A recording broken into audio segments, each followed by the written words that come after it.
Do you trust Labour to deliver on their election promises? Prime Minister Keir Starmer has said a new phase for his government will begin this week under what he calls a plan for action for Britain. Here he is. He wrote for The Sun on Sunday, and Keir Starmer said the government was knuckling down on delivering its election promises and that ministers would detail measurable milestones by which the public could track the government's progress towards its commitments. He also hit out at the Conservatives, who he said left a dire inheritance. So we're asking if you think Labour can deliver the change they're promising.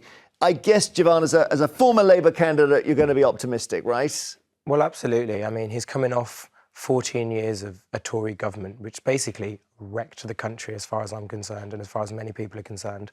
And I think we just have to give him good grace. I mean, he's right at the beginning of his term. And I just think there's a lot of ambition with the project and the kind of programme that he's trying to deliver. Let's give him the time that he needs to kind of get it sorted.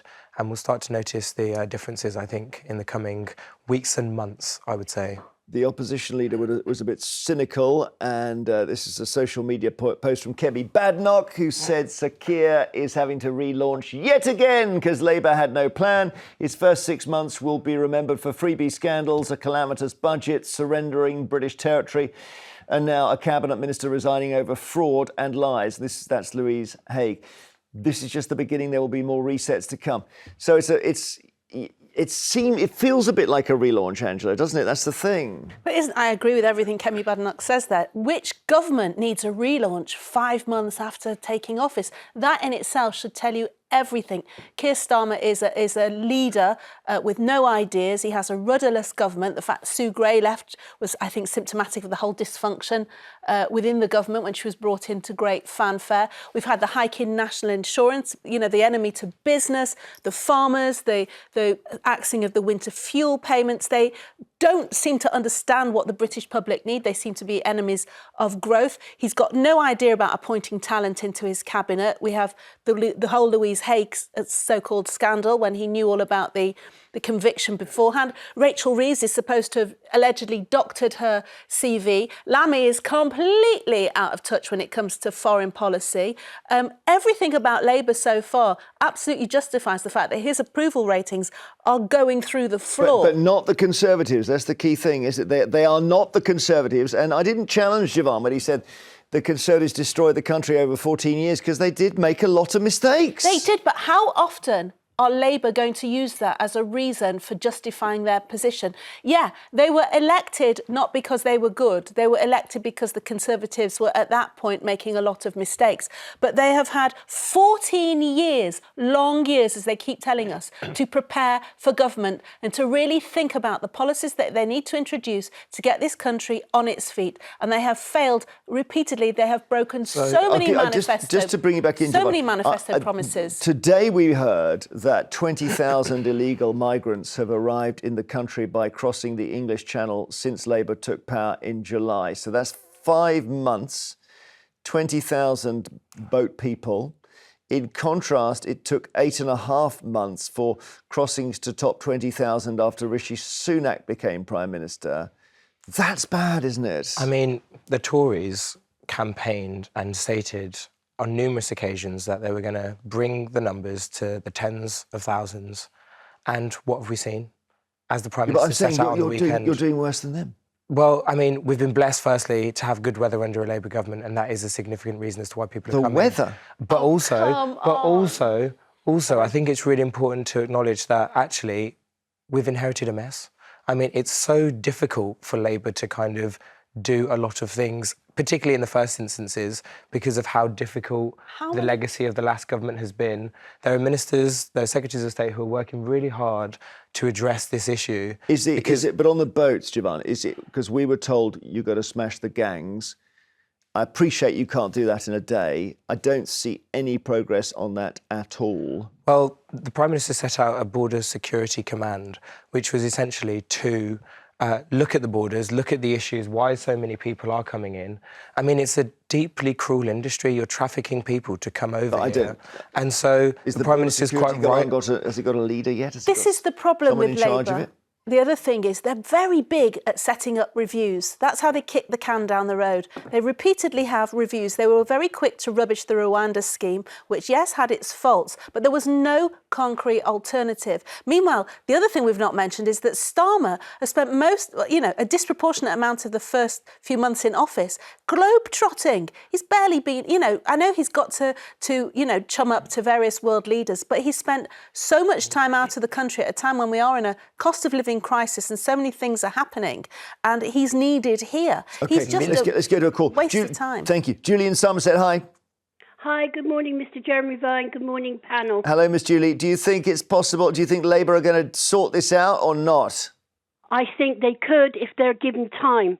It's going to take a lot of time, a lot of money, and a lot of effort. I'm a retired operating theatre sister, and I watched the Conservative government plough the NHS into the ground. And excuse me, the lady on the right-hand side doesn't know what she's talking about. We're going to take a lot of time to sort this out. It won't be done in 6 months, and I honestly don't think it'll be done for about 3 or 4 years. All right.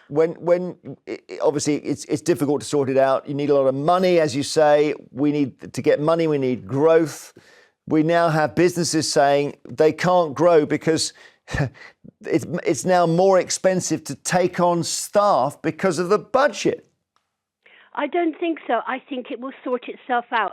And I've always said that. If the government wants more money, I have always said this, raise the tax on alcohol and beer, raise the tax on cigarettes because that is an addictive drug you're selling, and raise the tax on gambling. That will give us money. So sin taxes would do it. OK, Julie, thank you. Derek in Northamptonshire, do you think Labour will turn this around? Oh, good morning, Jeremy and panel. I hope you can hear me all right. I can. On Friday you sounded like your phone was a bit ropey. Have you gone and bought a new one? Well, not yet, but I've got one coming. This one's working well now. Anyway. Anyway, what my main thought is that I think that Labour will have difficulty in achieving its house building target. And I think the reason I say that is because of the impact on water, runoff from roofs, hard surfaces, roads, motorways, perhaps leading to more flooding, which we've experienced recently. And then there will be the impact on sewage treatment works, which seem to be not coping. Then there will be impact on rivers. Therefore, there could also be consequences for water supply, because a lot of water is actually abstracted from rivers and converted back into potable water for drinking purposes. So there may be difficulties in that area. So I think the main problem they're going to be up against is water if they want to build more houses. Water. When you were talking, I was thinking, is it the third, you'll know this, Derek, you're so smart. The third law, is it Newton's third law of thermodynamics, which says everything has a tendency to fall down. And if you build something and you leave it, it will fall down. And so, Derek, you're right that all governments have to fight the fact that unless they get busy and move forwards, everything goes backwards.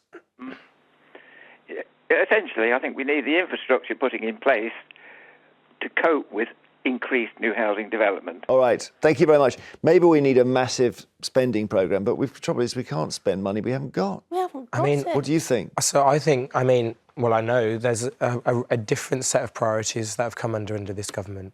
One, to get the health service back on its legs. It was literally on its knees. To get education to a standard across the country, to ensure that every child has a decent opportunity. Are those different priorities from the last one? I think fundamentally they are different priorities because this government is committed to taking action to ensure that we mitigate some of the excesses of poverty and inequality that manifests in this country. Okay. And I think they're right in taking the winter fuel allowance off pensioners. Well, I think that is a difficult one, and the Chancellor set out as to why she had to do that because of and giving train drivers inflation-busting pay rises. All right, no heckling. No, you are allowed to heckle. He's not bad. I'm letting Jovan say his thing. OK, David in Leicestershire, do you think Labour can turn this around? There's no chance of them turning it about because I'm getting on a bit, middle 80s. I watched the Labour Party destroy the car industry in this country in the 60s and 70s. Now they're repeating it in the 20s. Now industry is the goose that lays a golden egg.